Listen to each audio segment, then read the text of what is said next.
Warning, this podcast contains spoilers.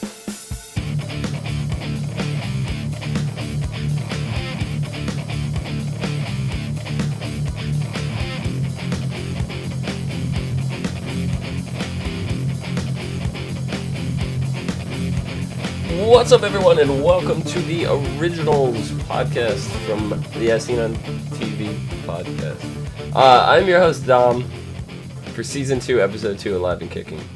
I forgot that part. I'm your host, Dom. With me is my recently bitten co-host, Omikins.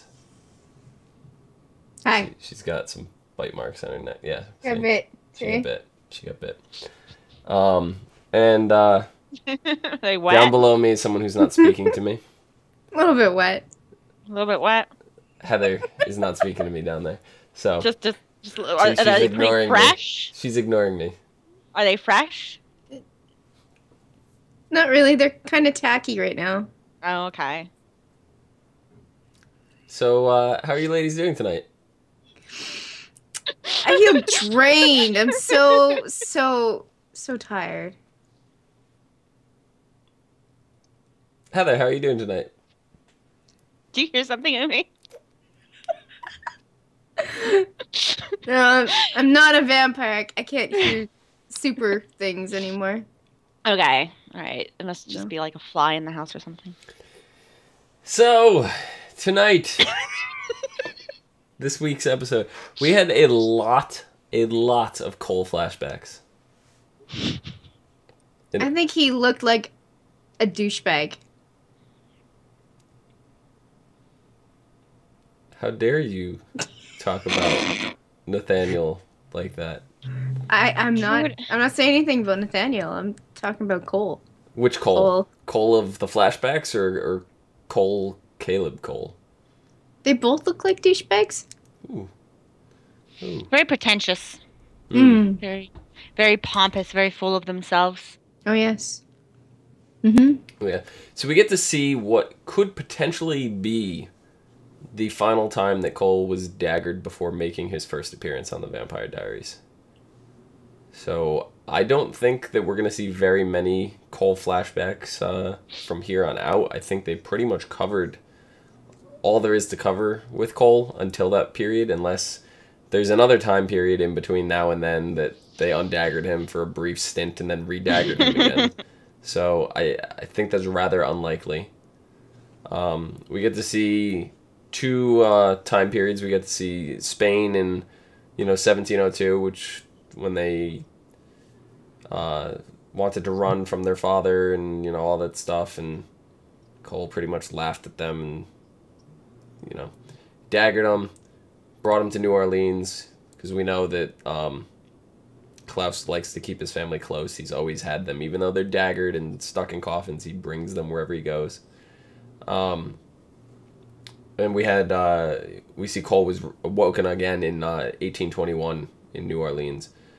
And in it we get to see Cole forcing Marcel to watch an original production of Hamlet. Yeah. He also fed Marcel his blood. You didn't like my pun there? An original production of Hamlet? I'm ignoring you until you actually watch the pun-filled movie that I told you to watch. Whatever. So we see as soon as Cole gets out, he starts pissing off people like he usually does. Right? He's pissing off Elijah. He's going on a murder spree with Klaus. All the way up to the point, when he gets redaggered. But from Cole's position, how do you think he feels the way he was treated in these flashbacks? I mean, even at one point, they chose Marcel over Cole, and he's just sitting at the table stunned, like, I'm family. And Klaus goes, Marcellus is family too. I'm sure there's some animosity between it. I'm not putting myself in Cole's shoes. Why not? Back then they didn't have anything for athlete's foot or anything like that, so I'm I want to keep my feet clean. Funny story, little side tangent.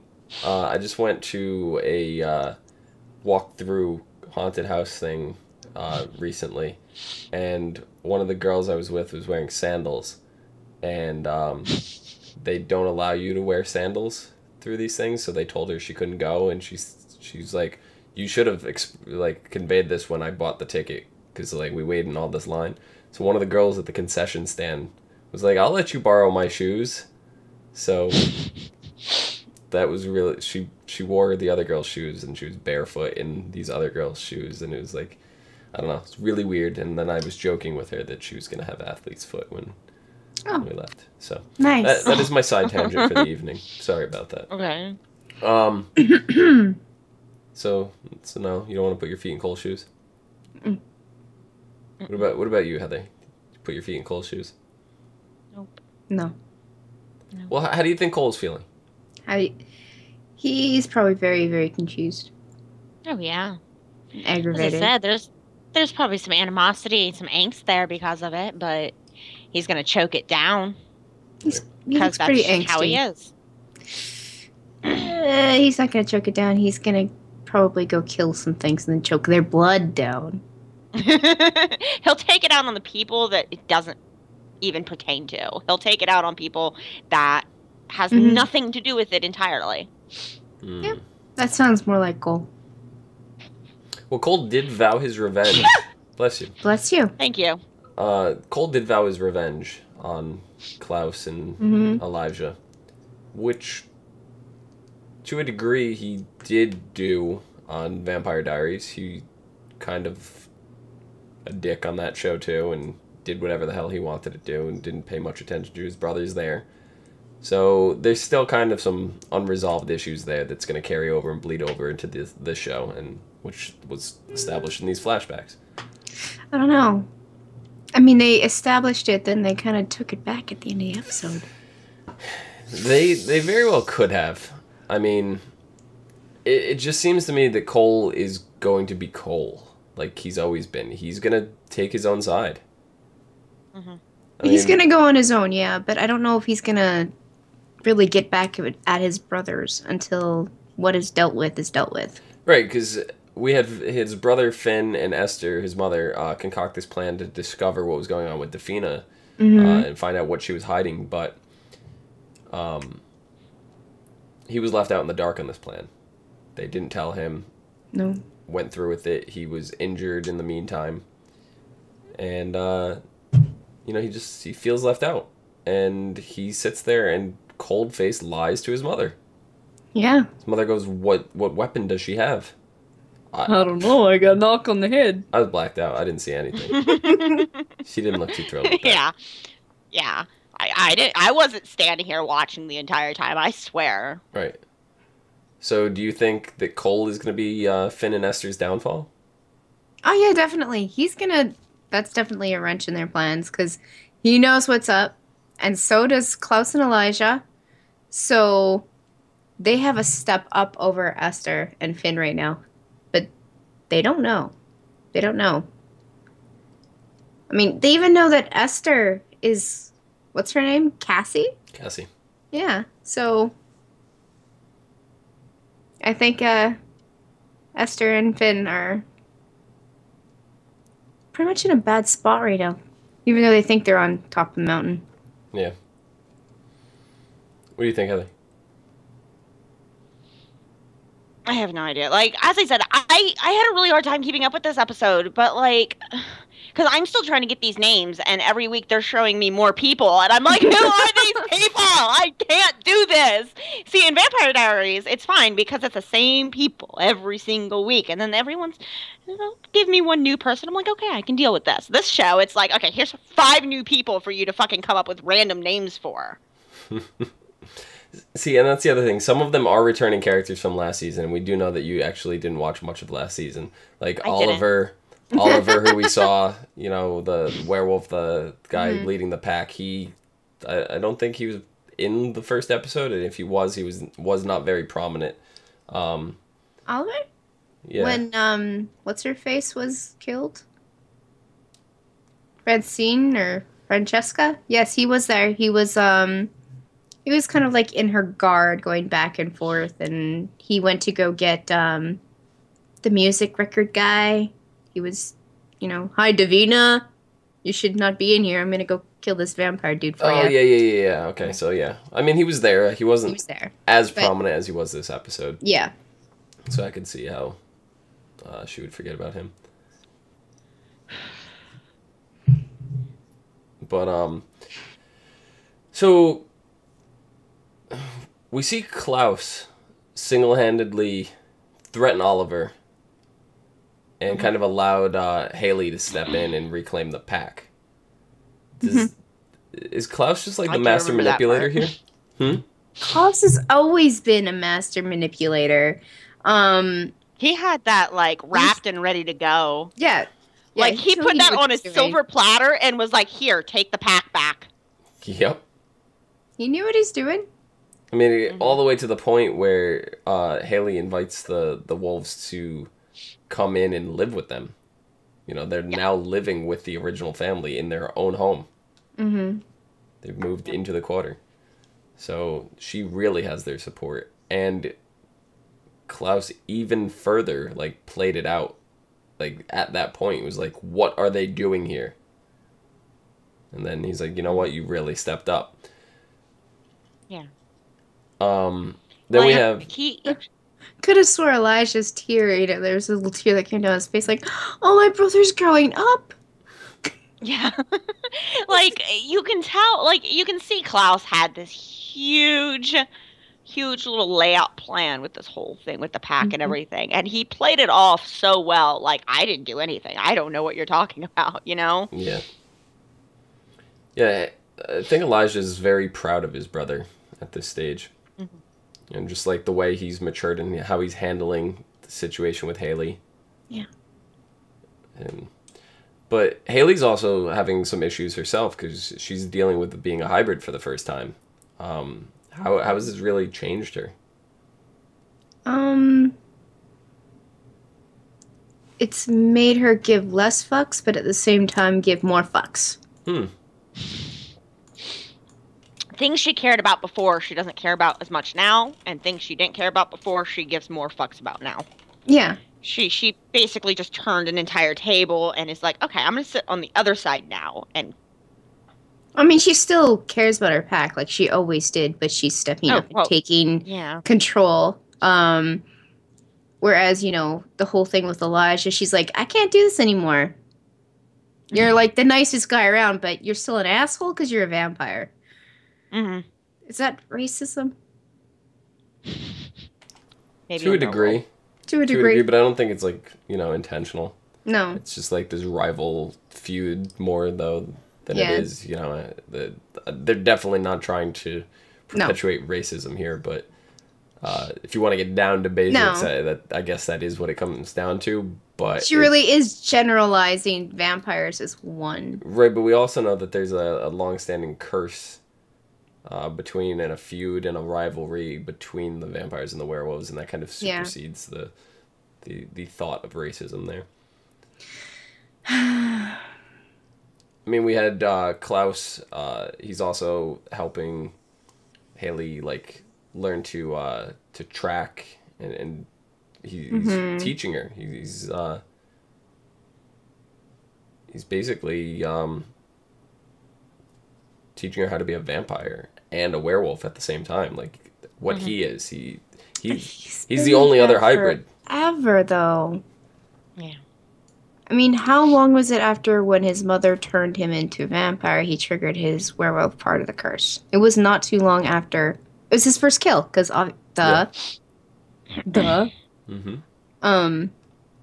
So, I mean, he's been a vampire for a hybrid for hundreds of years, so he obviously knows what he's doing. Yeah. It would make sense for him to teach her. Yeah. Yep. Then we see in flashbacks that Elijah intentionally pushed Marcel away so that Klaus would bond with him. Which, to this day, Marcel has no clue. Yeah. Right? Which is a Right. shame.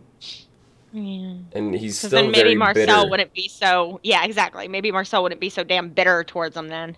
Yeah, Mhm. he's extremely bitter, and you even see in the final scene where we finally learn that girl's name, Gia, who's the first girl to come back to Marcel. The challenge that he issued to create his new vampire army. He leaves. He snaps her neck with his blood in her system, putting her in transition phase. So when she wakes up, she'll be in transition, and basically leaves her in the hands of Elijah. Yeah, and goes, "I hope you do a better job with her than you did with me." Yeah. Not realizing that everything that Elijah did is extremely helping Marcel and is why he is how Exactly. who he Marcel is. doesn't realize that he is who he is because of Elijah, because of what he did, and it's so sad that he doesn't know this, because then maybe he'd have a better relationship and a better standing on who he is. Yeah. Yeah. I thought that was actually kind of like, as soon as, like, in the flashbacks, Elijah started pushing Marcel away. I was like, oh no, this is horrible, but it makes sense. And then Marcel said that to Elijah when they were back with Gia, and it's like, if you only knew.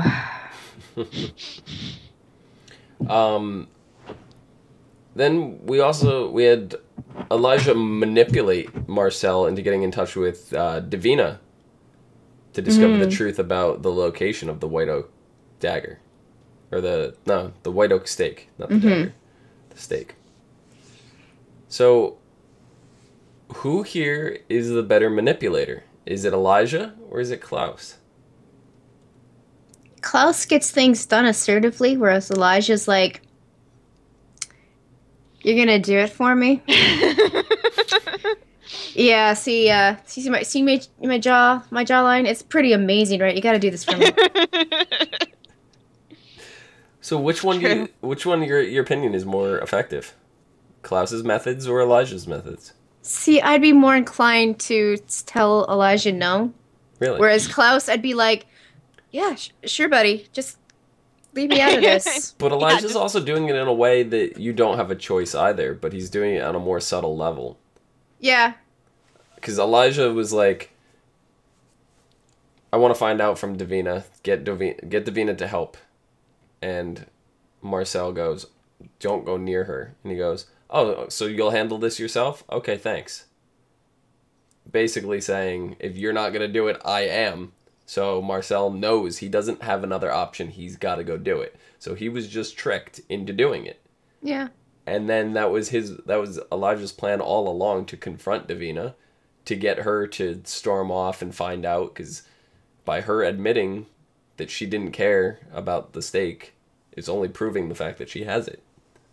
So he not only manipulated Marcel, but he also manipulated Davina in the same swift motion. Klaus did manipulate an entire pack of werewolves, but through intimidation. Yeah, it's through intimidation. So that's what I think. Elijah is more skilled and tactful at it than Klaus is. Klaus is just very abrasive, and he doesn't give you the choice. No. I mean, neither of them give you the choice, but at least with Elijah, it seems like you have the choice. It's the illusion of choice. See, with Elijah, you can say no. Right. But you're going to do it anyways. You're going to deal with the consequences. Yeah. Klaus is just do it or die. Marcel did say no.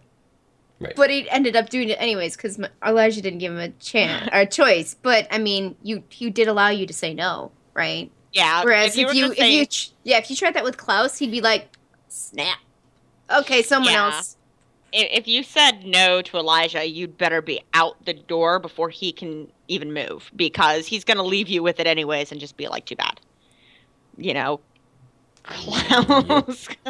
Klaus will just go to the next in line. Mm-hmm. He doesn't give a shit. If you don't listen, then somebody else will. You'll be standing over the dead body while he's telling you what to do. Elijah's more of a businessman, too. He can convince you to see it his way. He's very manipulative in the way he talks. And I don't want to say that in like a in a negative manipulation way. No. He's got a very direct way of talking. He's very charismatic. Yes. Is what it is. Yeah. And he can make sounding like walking into a pack of wolves by yourself where you're most likely going to die sound like a great idea. He can. He can make it sound like the time of your fucking life and make you want to do it.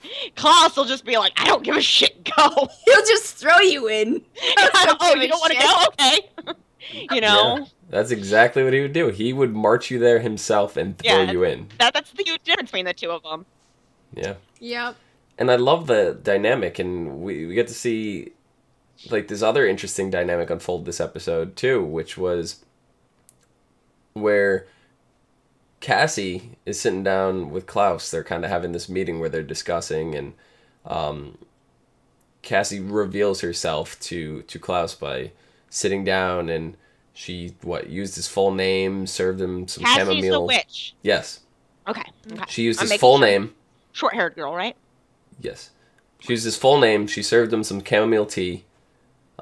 She told him vampires are a plague, and then told him to straight up to go to his room. So if he didn't get the hint after the first three, she dropped that final one. It's like, look, bitch, I'm your mother. Deal with it. I know. I don't know if she did that on purpose or not. She did. There's no way. Like, those four things are the red flags right there. Like, all right, Klaus. Calling him Klaus. Not many people know that, but, you know, it's enough that you could sweep it on the rug. Klaus is a name that a lot of, not a lot, but a few people know.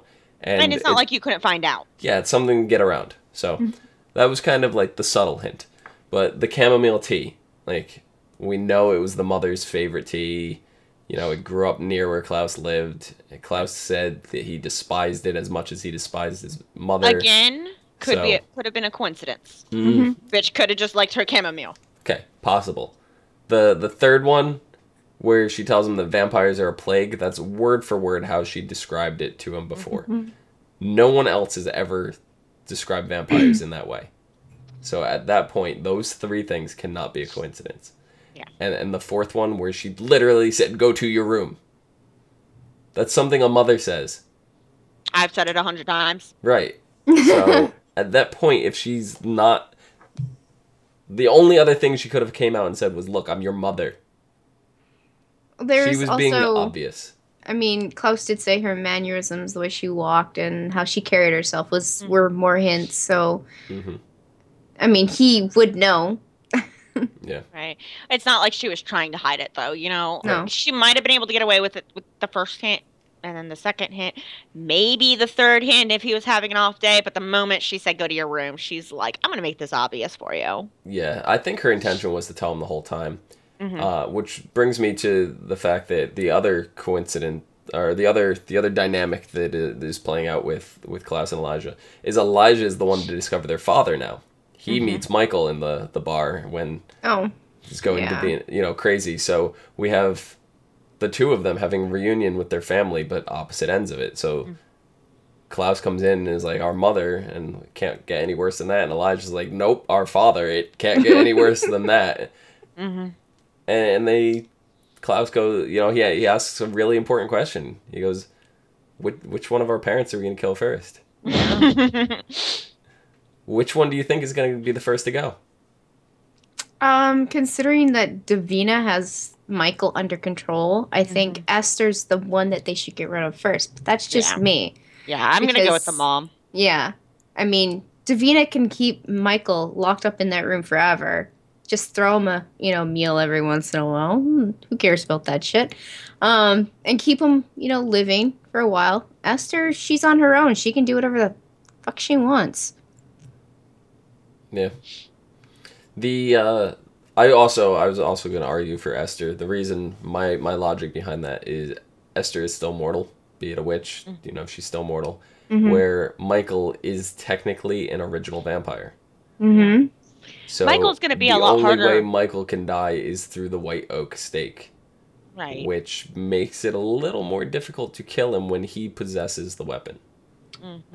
Michael's going to be difficult because he's more powerful. He has more of a bloodlust. This is true.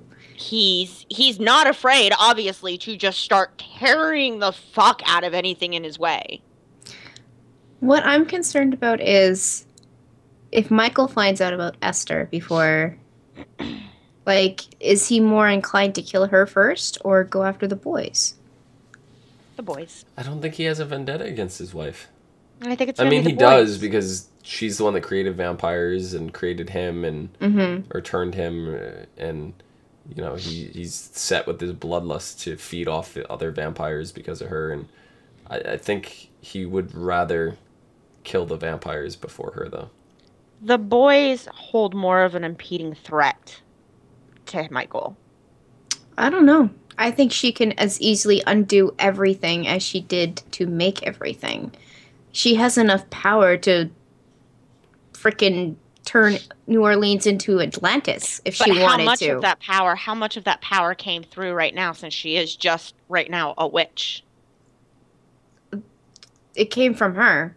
I mean, it's, how could I, like, they buried her. I mean, she was dead. She was buried in consecrated ground and all that stuff. The power that came from where she came from is Esther's. Right. So she is basically Esther in a little body of a little girl kind of thing. She's got her full power. Yeah, she's okay. She's good. She's good to go. She can do everything she wants to do. Okay. Yeah. Which brings me, we've never seen the origin of werewolves. No, I know. I thought of that when I thought about how Klaus got his werewolf gene. I mean, the curse had to be there beforehand, unless it's a natural entity kind of thing. Well, this brings us back to the Vampire Diaries, where Tyler is now back to being mortal with the werewolf gene. Right? So it's a gene. So we're under the impression that that is natural. It's a mutation, if that's the case, because the reason why he stopped being was because he was a hybrid. Yeah. We would know for sure if he was a werewolf. No, because he would have to still be a werewolf, because he went from human to werewolf to hybrid.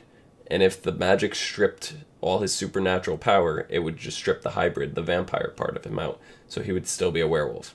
So now he just goes back to having the gene.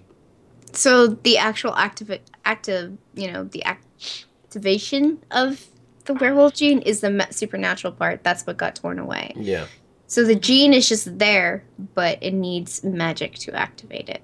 So I guess maybe it is just a normal gene, but a curse was made on these people with this mutation, and that mutation is just generalized to a certain populace, and the curse just kind of spread from there. I don't know.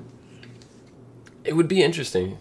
I'm curious now, this is something we should probably talk about on our next Vampire Diaries podcast, but if Tyler kills someone, triggers his werewolf curse, and the wall is still up in Mystic Falls, can he cross it over and become human again? Would that strip his werewolf thing away? It'd be like giving drugs to an addict that's recovering. You know, right now he's trying to get over his rage issues, and he's all fine. He kills someone. He's like, "Oh, I'm in control of my rage again, and I can turn it into a wolf." And then he goes back, and then he has to go through this whole process again. It'd be an interesting dynamic. But I'm curious if the original werewolf, if there is one, the one that passed on this gene to everybody, because obviously Klaus is not the first werewolf, because the mother slept with a werewolf, and that's how Klaus got the gene.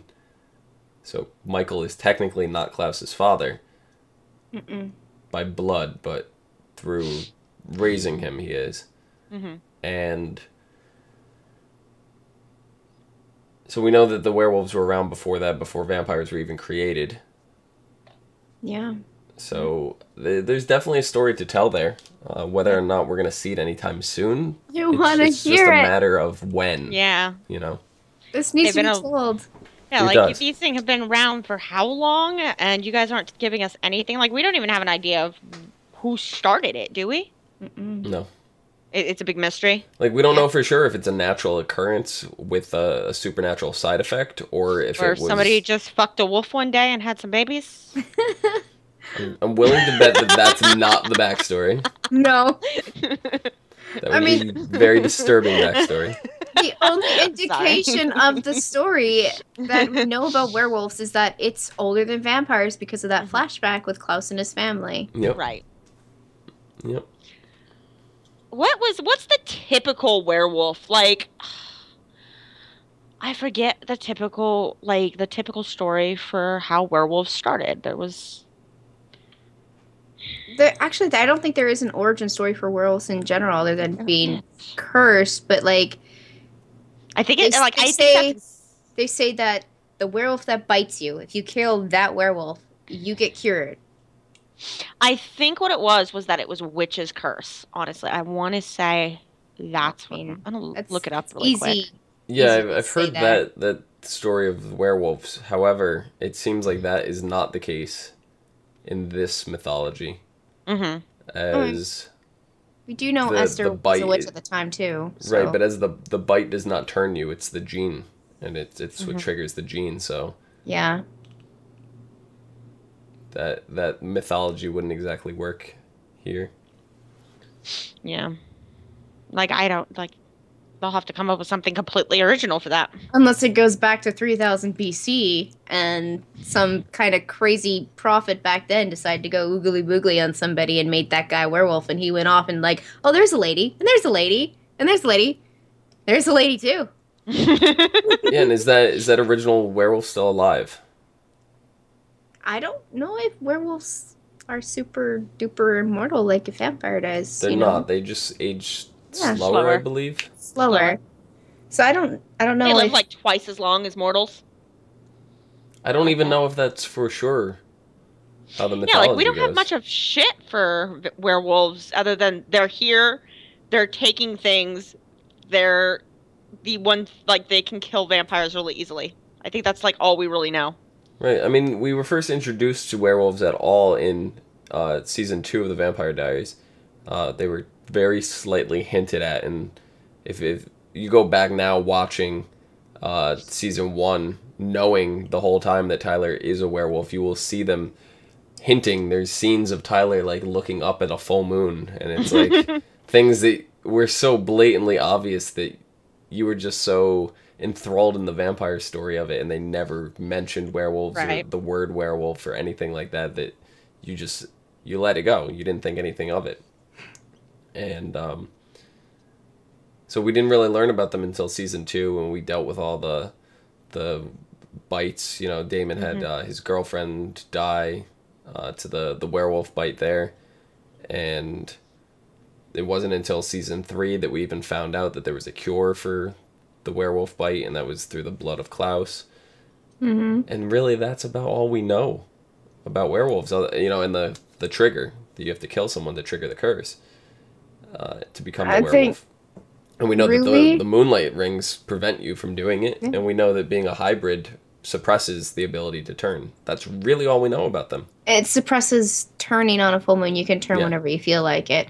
Right. I guess that's all we really need to know, because it's not a werewolf show, it's a vampire show. It is, but this show is called The Originals. It's not called The Vampire Originals. So No, it's they're true. dealing quite a bit with witches. They're dealing quite a bit with Here we go. werewolves. You know, vampires. Like Esther, to my knowledge, is not the original witch. Oh, no. So I mean, there's even a story to tell there too, to a degree. Well, obviously it's in her genes as well, her ancestors. It goes back. Right. That also like makes me think of Finn and Cole. Now that they're back, they're not vampires; they're witches. Yeah, they're not. Well, we don't know for sure about Finn. but but Cole is. Cole is. We know that the gene was passed on to him. Mm-hmm. That's something I really didn't even think about. Yeah, I mean it's in Klaus too. Then maybe. It, Okay. In all of them. If Klaus was to go into Mystic Falls right now and become human again. Mm-hmm. Oh. Sparks just got sent off. Then, yeah, he probably could become a witch. But would they ever want to lose his immortality? He wouldn't. He wouldn't jeopardize that. No. He definitely wouldn't. So yeah, that goes. Is that something that Davina could do? Could she drive Klaus across the border, and would that save the bloodline? Because that's ultimately what she's trying to do. Is she's trying to save Josh and Marcel from being bound to the bloodline. So if they dragged Klaus into Mystic Falls, would that kill the bloodline, or would that just reverse Klaus? Well, let's say that would work. If that's her plan, she better get on it quick, because Bonnie's breaking her way out real frickin' soon. Hey, just because Bonnie's coming out, she'll break down that wall. Does not mean the wall is coming down with her. So she's that's gonna be a story in itself. But yeah, so a lot of crossover episode talk or show talk here going. So sorry, we'll have a lot more to discuss. If you want to hear more on this, make sure to catch out our Vampire Diary podcast coming up for episode 4. We will discuss this in more detail. We will also touch back on this same theory with Klaus there. Dum. You said you found something, Heather? What was that about? Something about the werewolves you were looking up? She found spaghetti. Oh yeah, I got distracted by spaghetti. Oh, I thought you were looking up werewolves. Spaghetti. Oh. All right. Dude, anyway. I got a one-track mind. I'm hungry. I'm so sorry. Anyway, next week. It was witches. That's the only one I could find was the witch's curse. Okay. But that won't portray to this because spaghetti. Because spaghetti. Because spaghetti. Yeah. And meatballs. No, there was no meatballs, just spaghetti. Now it's an empty bowl. What are we gonna do with you? I'm just surprised you're talking to me again. So she's like, oh yeah, I forgot about that. So next week. Well, I was trying to be nice so the podcast wouldn't be ruined, but since you want to be that way. So next week, episode 3, Every Mother's Son. When Klaus and Elijah receive a cryptic invitation to dinner from their mother Esther, who continues to inhabit the body of Harvest Girl Cassie. I didn't even realize she was a Harvest Girl. Mind blown right there. That's how much information of the Harvest Girls that I retained from last season. They find themselves preparing for the worst. With the help of a new witch named Lenore. Great, another new character I remember. I was going to say, they're throwing another one at you. I was just jumping on that bandwagon myself. Klaus, Elijah, and Hayley attempt to stay one step ahead of Esther, but things quickly take an unexpected turn, and I have a feeling that's going to have something to do with Cole. Because we know Cole's going to be stirring up the pot really soon. While Elijah finds himself reluctantly teaming up with Gia, a newly turned vampire, Hayley is faced with an enticing proposition about her new status as a hybrid after a startling encounter with Esther. Ooh, that'll be interesting. Esther and Hayley. Because she's vampire too, so Esther's not going to be too pleased. She's a hybrid just like Klaus. Finally, Esther reveals a shocking secret about Klaus's childhood and unveils her ultimate plan for her children. Guess what, Klaus? Gonna kill them all. Your daddy's back, and he's waiting over there. He wants to talk to you. Do you think we're gonna meet Klaus's real father at some point? I think that's what's the plan. Yeah? The ultimate plan. I think that would throw Klaus for a loop. Probably. That would probably bring him to his knees. Oh, yeah. Yeah. Does Klaus... Yeah, Klaus knows that he's not Michael's son. Yeah, he knows. Yeah. So I don't know if that's the shocking secret. The shocking secret would be that his dad is actually there. That's what... Still alive or yeah. That's the shocking reincarnated in some way, shape, or form. Yeah. But we know that her ultimate plan for her children is to kill them all. Yeah, well. They could have just said that. I mean, she's already said it in the episodes, like, I'm just gonna kill them. That's Michael's plan, too. Oh, Michael's a dick. So, like I said, I don't see them being at each other's throats. I see Esther and Michael possibly teaming up. Which could get really interesting to have them both working together on the same side. I don't know, because if they get rid of... Because obviously if they team up and this goes for the whole season, like the whole back and forth wars in the first season, it's gonna start dragging near the end again. And so I think they have to break it up. They have to take care of one parent one half of the season and another parent the other half. Otherwise, it's just going to get boring. Yeah. Mm. I think we're going to get seeds of Michael, but I think the main focus is on Esther. Yeah. Yep. Anything else you ladies would like to discuss? Not really. Stop bringing in new characters. Lenore. You're killing me. I can't Give wait for Heather a Lenore. break. Like, seriously, give me a week to catch up on who's here. Like, I'm serious. Like, you're sitting here like, this chick. I'm like, that's the short-haired witch, right? Mm-hmm. Like, Jesus Christ. You know you're killing what? me. You know what they look like, and now that we say the names, you're actually kind of connecting them. That's not as bad Kind as of like, Tom. I have them I just made. flat out don't remember their names. Exactly. I know who they are, I just don't know their names. He used to confuse me so badly when we were doing our old podcast because he would call somebody by a name that's not even in the show. And I'm like, who are you talking about? And then he would confuse Mr. with this person and this person with that dad. And I'm like, hold the fuck on. Well, Heather, Like, hold the fuck on. What? we haven't seen Klaus and Elijah's sister Samantha in quite some time, so how... Don't believe him. Not for 1 second. Don't believe him for 1 second. Her name's Rebecca. We Rebecca. haven't seen Rebecca. Do you think Rebecca? Do you think she's due for an appearance soon? I think my fist is due to appear in your face here in a minute. Well, on that note, we should probably... On that note. Rebecca? Who the fuck is Rebecca? She's the blonde lady with the Okay. baby. The baby. Okay. So baby mama, all right. Or not even baby mama. She's No. just baby babysitter. No, she's Auntie. Yeah. Omi, where can the people find you? You can find me on Twitter at LadyVenom24. LadyVenom24. Heather, where can people find photographic evidence of you punching me in the face? Twitter, OLARIS_RHEA. You can find my battered and bruised face down below on Phenomenon, PHENOMEDOM. You can find us here each and every week and probably each and every day, right here on YouTube. Also on Twitter, Facebook, Gmail, G+/ASOTV podcast. Some more podcasts for some of your favorite TV shows. Join us next week.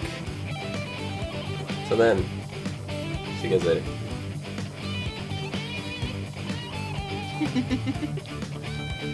You two are terrible.